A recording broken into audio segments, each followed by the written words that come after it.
Hello दोस्तों, स्वागत है। आज मैं आप लोगों के लिए लेके आया हूँ बाज की मोटिवेशनल कहानी, बाज की कहानी। दोस्तों इसको जरूर सुनिए और इसको बीच में जाके आप सुनेंगे तो और इंटरेस्टिंग इनके संघर्ष की कहानियां निकलेगी। तो आप सुनिए बाज की मोटिवेशनल स्टोरीज।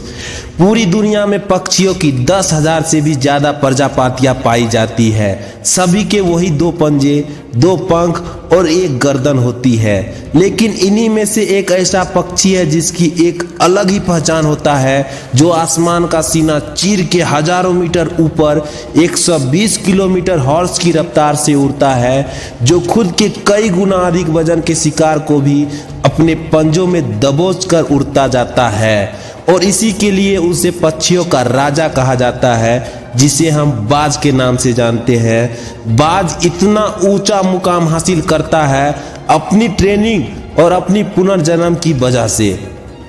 अगर आप भी इस दुनिया में एक मुकाम हासिल करना चाहते हो तो एक बाज को बाज बनने का पूरा सफर आपको जानना बहुत ही जरूरी है, क्योंकि 25 से 30 की उम्र तक आने के बाद भी लोगों को रिस्क लेने में बहुत डर लगता है। लेकिन एक बाज की जीवन की शुरुआत ही रिस्क से होती है। जिस उम्र में बाकी पक्षियों के बच्चे सिर्फ चींची चींची करता सीखता है, उस उम्र में एक मादा बाज अपने बच्चों को पंजों में दबोचकर हजारों मीटर आसमान की ऊंचाइयों में उड़ जाता है, उसे ये बताने के लिए कि तेरा जन्म आसमान का सीना चीर के सबसे ऊपर उड़ने के लिए हुआ है। तेरा जन्म पक्षियों का बादशाह बनने के लिए हुआ है। जमीन से हजारों मीटर ऊपर ले जाकर मादा बाज अपने पंजों से उसे छोड़ देते हैं और यहीं से शुरू होती है उसकी हाई रिस्क ट्रेनिंग। वो चूजा जमीन की तरफ तेजी से गिरने लगता है। थोड़ा नीचे आता है तो उसके पंख खुलने लगते हैं। नीचे आते आते वो अपने पंख फरफराने लगते हैं, लेकिन वो अभी तक उड़ना नहीं सीखा है। वो जमीन से कुछ ही ऊपर होता है। ऐसा लगता है कि कुछ ही सेकंड में उसका जीवन समाप्त हो जाएगा, लेकिन अचानक एक पंजा उसे अपने गिरफ्त में ले लेता है और वापस आसमान में उड़ जाता है। वो पंजा होता है उसकी माँ का, जो उसके पीछे उड़ रही थी। उसकी ये ट्रेनिंग तब तक चलती रहती है जब तक वो उड़ना नहीं सीख जाता है। इतनी हाई रिस्क ट्रेनिंग होने के बाद इस दुनिया को एक बाज मिलता है। बारिश के वक्त जब सारे पक्षी आश्रय की तलाश करते हैं, तब यही बाज उसी बारिश में आसमान को चीरते हुए ऊपर निकल जाता है और बादल से कहता है, तू बरस ले कितना बरसेगा। और फिर नीचे आकर चैलेंज करता है।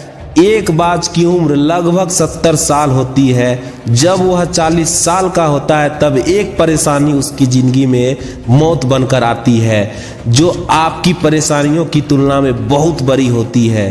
क्योंकि 40 साल की उम्र में बाज की चोंच इतनी मुड़ जाती है कि उसे शिकार निगलने में बहुत परेशानी होती है। उसके पंख भारी हो जाते हैं, छाती से चिपकने लगते हैं, जिससे उड़ना बहुत मुश्किल हो जाता है। उसके पंजे लंबे और लचीले हो जाते हैं, जिससे वो शिकार को सही से पकड़ नहीं पाता है। अब उस बाज के पास 3 रास्ते होते हैं।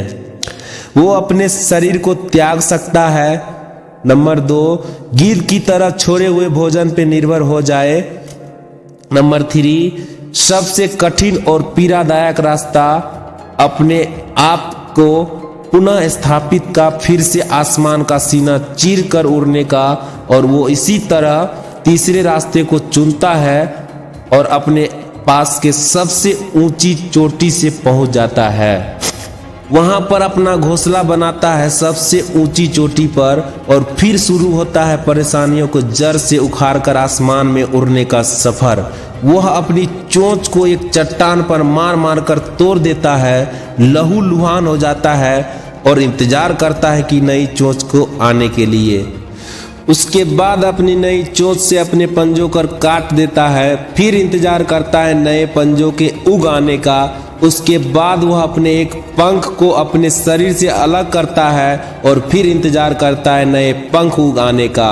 और इस प्रक्रिया में उसे समय लगता है पूरे 5 महीने का। इन 5 महीनों के कड़ी तपस्या से एक बाज का पुनर्जन्म होता है और वो फिर से तैयार हो जाता है आसमान का सीना चीर कर उड़ने के लिए। जो 3 रास्ते बाज के पास थे वही 3 रास्ते आपके पास होते हैं, लेकिन कुछ लोग पहले रास्ते को चुनते हैं और परेशानियों के तले दबकर सुसाइड कर लेते हैं। ज्यादातर लोग दूसरे रास्ते को चुनते हैं, वो परेशानियां का बोझ पड़ते ही अपने लक्ष्य को छोड़कर एक नॉर्मल लाइफ जीने लगते हैं। और कुछ वो लोग होते हैं जो इन परेशानियों को लात मारकर अपनी मेहनत के दम पर बाज की तरह आसमान की बुलंदियों को छू लेते हैं।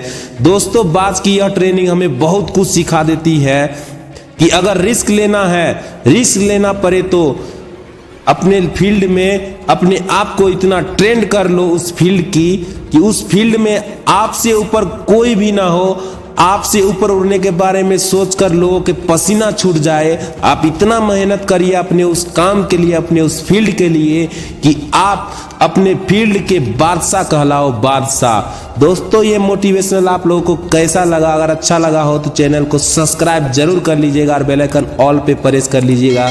मैं फिर मिलता हूँ अगले एक नए मोटिवेशनल वीडियो में। तब तक के लिए जय हिंद, जय भारत और शेयर करना ना भूलिएगा।